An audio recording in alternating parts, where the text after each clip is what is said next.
Hello YouTube world, hope you're all keeping well out there. Today's video is entitled Wood Gas Stoves, which one is right for you? Or it could be titled Wood Gas Stoves, do you really need one? I've got three here. What I'm going to do is briefly talk about each one, and then I'm going to take them outside and set fire to them and just compare each one side by side, which is something I've not really seen done anywhere. So you can make your own mind up about the performance and how you think they'll perform for you. Right, from left to right, we've got, this is the Bush Buddy. This I believe is a predecessor to another company, make Solo Stove. I think the design's exactly the same. This weighs 139 grams or 4.9 ounces. Next we have this one. When I bought it, it was called a Wild Wood Gas Stove. There's many of these sort of type stoves available with this design. They all vary slightly. They got slightly different tops. I might talk about that a bit more in a minute. And this one weighs 286 grams or 10.1 ounces. The one on the far right, this is the Lixada Wood Gas Stove. This weighs 210 grams or 7.4 ounces. For those of you who are unsure how these work, basically you put your fuel in there, you light it, the fire gets going, it draws air through there and pushes the air out through there, and it makes for a more efficient burn. And you've also got a nice contained fire, which is small and suitable for putting a pot on. This first one, Bush Buddy Ultra, see it on the bottom there. It's beautifully made in America. Comes in two pieces, one slots into the other, and they go together beautifully. So one of the most important things you may need to know is, where are you going to store this, because it's quite delicate to carry it around. Basically this will fit into any 1 litre pot, which is the higher type.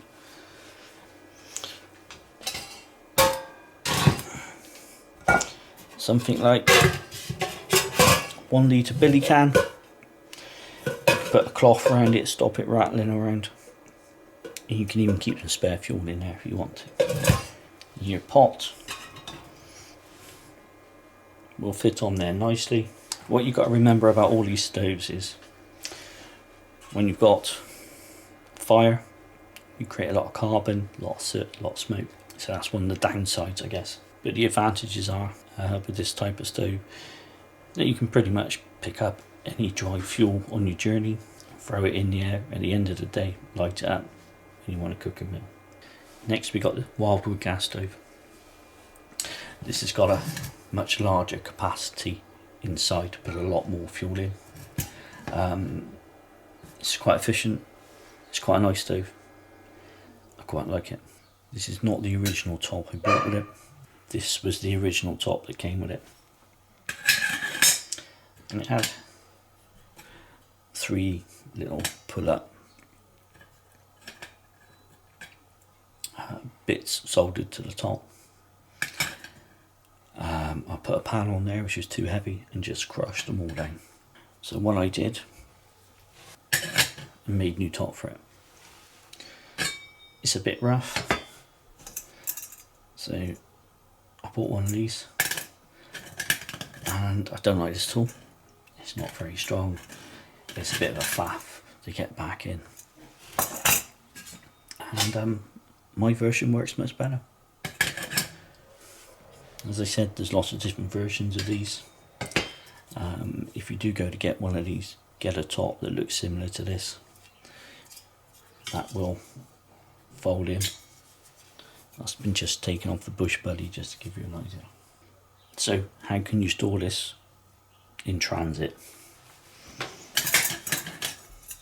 Like I said, I don't like this top.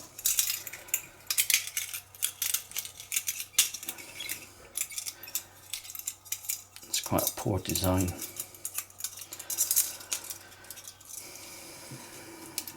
Especially when it gets all sooted out. It's a bit of a faff.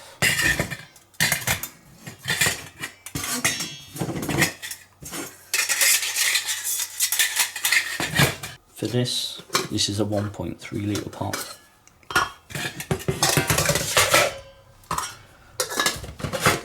Fits in there nicely. I wouldn't use anything, a pot any smaller, it just won't fit.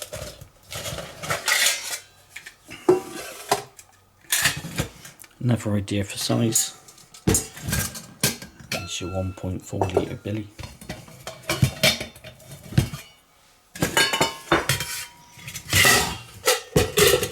Fits in there, no problems at all. And plenty of room for extras. And the final one I have is the Lixada Wood Gas Stove. Out of all three of them, this is the one I don't like. I like the idea of the design. It's basically a rip-off of the Toaks Titanium stove, but they've created a few issues with this, and they would be that it sucks in too much air. These holes are far too big, and the amount of air it pushes through there, coupled with the size of this opening and the air putting in there, if you get a bit of a breeze, it's got a tendency to suck too much air in and blow it out. The other thing with this, unlike the other two, the holes in the bottom are absolutely massive, so your fuel's got a tendency to fall through the bottom. I've got a piece of metal that I bent round, I think this is an old brick type. I threw that in there, and that just closes off those holes a bit so your fuel doesn't fall through the bottom. This one, when packed away, this also,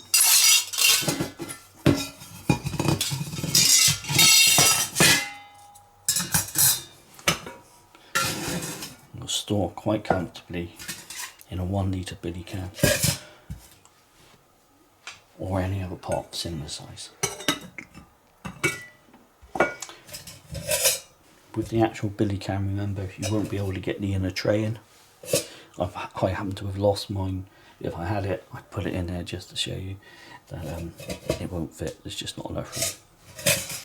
Another big question with these is, can you use an alcohol stove in conjunction with any one of the wood gas stoves in order to give you a bit more versatility if you was unable to get combustible material? Regarding just the Trangia,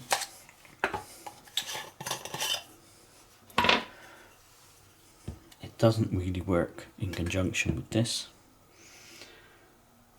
The optimum height to put a pot on is 2.5 centimeters. With this, you've got such a massive deep void in there, you'd have to raise it up kind of 2-3 inches in order to put this on top, and it's just not really feasible. This one, however, is actually doable.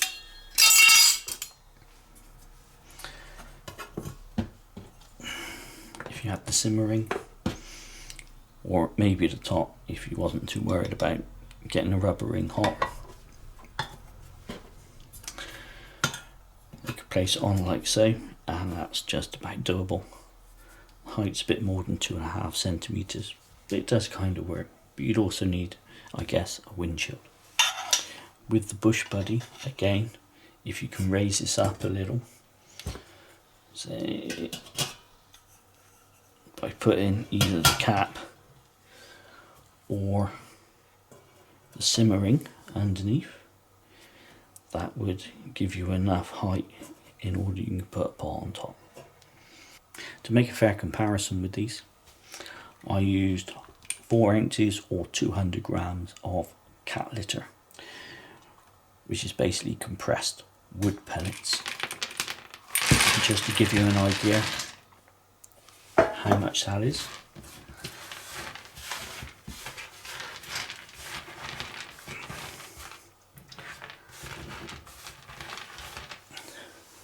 that's the amount I used. I like using this, it's quite efficient. It's less smoky. Downside is it takes a little bit longer to light. Anyway, that's enough for me. Let's take these outside, set fire to them.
wood gas stoves. Pros, they're lightweight, fun, and it's easy to pick up fuel on your journey, depending on where you are, of course. The cons, they're a bit smoky, they get a bit dirty. Don't know if you can see on my hands there, I've just been handling these, and yeah, so it gets everywhere. And once you've lit them, they need constant attention to keep them alight. Well, I hope this video has been informative for you. Hopefully it's answered a few questions if you was thinking about buying one of these. If there's anything I've missed, or you want to tell me about your experience using these, feel free to share and put in the comments below. Thanks for watching. Stay safe everybody, and I'll see you next time.